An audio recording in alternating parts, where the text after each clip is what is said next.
These are the stakeholders in the electricity sector, and they converge at the National Assembly complex. It is at the instance of the House of Representatives Joint Committees on Power, Commerce, National Planning and Delegated Legislation for a special hearing on electricity tariff by electricity managers in the country.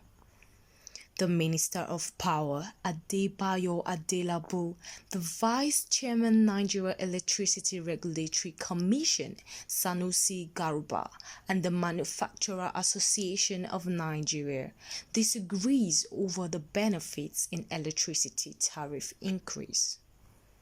The minister, however, raised some benefits of the increment, which is supported by the chairman, CEO of the Nigeria Electricity Regulatory Commission, Sanusi Garuba. And the discos too are getting more and more responsive by the day by ensuring that we now pay so much attention to upgrading and enhancing their infrastructures. And on a daily basis, they are migrating more customers into Band A.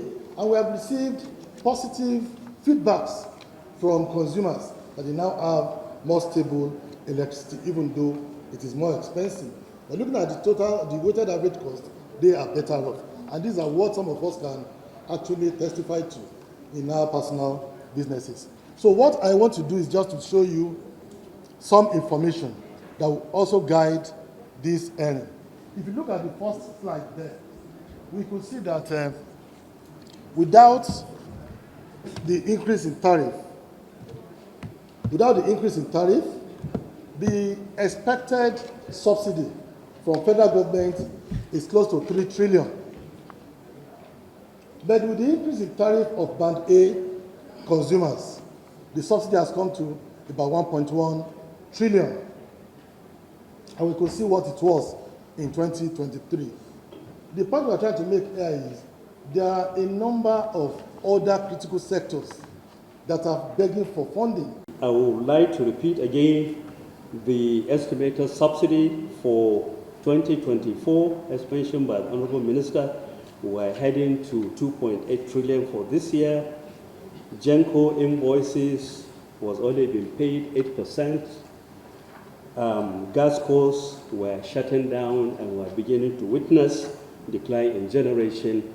And to the best of information available to us, the only money available in the budget for subsidy was 450 billion.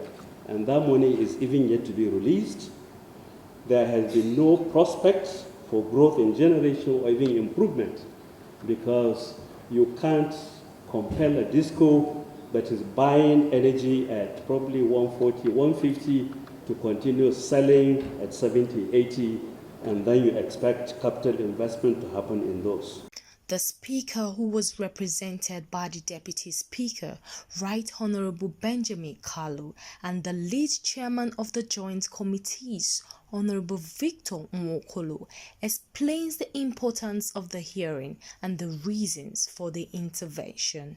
Let us use this public hearing as an opportunity to listen to all stakeholders, understand their perspective, and work towards finding a sustainable and equitable resolution to this pressing issue.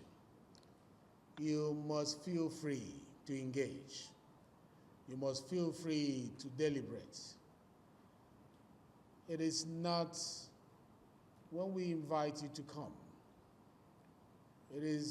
You're not invited for a punishment. We are not invited to send you to jail. So relax. Let's have a conversation.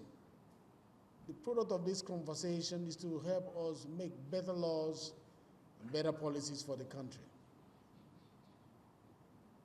Anything you say here remains here. This committee is not going to be antagonistic. This committee is not going to, they are not on the frolic of their own to run anyone down.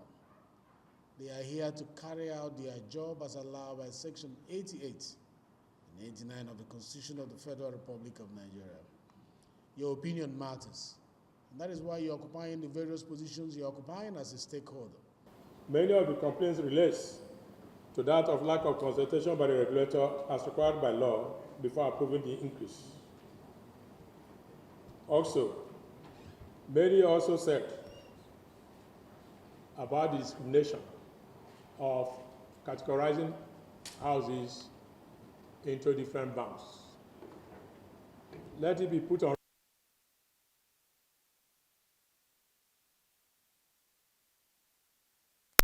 consultation with the stakeholders in the industry, NEC, the ministry, the DISCOs, as well as TCN. We did that before this came, and this is a continuation of that same process. We're here to find lasting solution to it, and for the general public to hear the full side of the story. On their part, the Manufacturer Association of Nigeria continues to express the negative effect of over 200% electricity hike on Nigerian manufacturers. It says over 300,000 companies have closed down with 380,000 jobs lost since the tariff hike.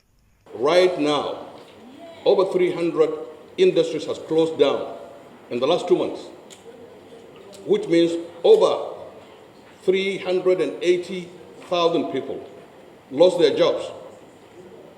We have a situation in the last 3.5 months where an industry is having about 36,000 workers. Right now, they're only grumbling with 5,000 workers. And those 5,000 workers aging 18 to 45 are even likely to lose their jobs. And that spells doom, because that means insecurity coming along the way. We really need to look at a situation whereby we'll have to do the very best to work on insecurity.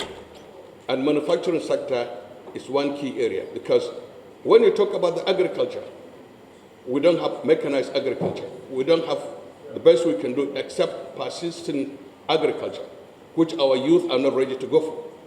But in the manufacturing industry, we can be able to support and do the very best we can to make sure that we're working against insecurity. Comfort Kelly, News 24.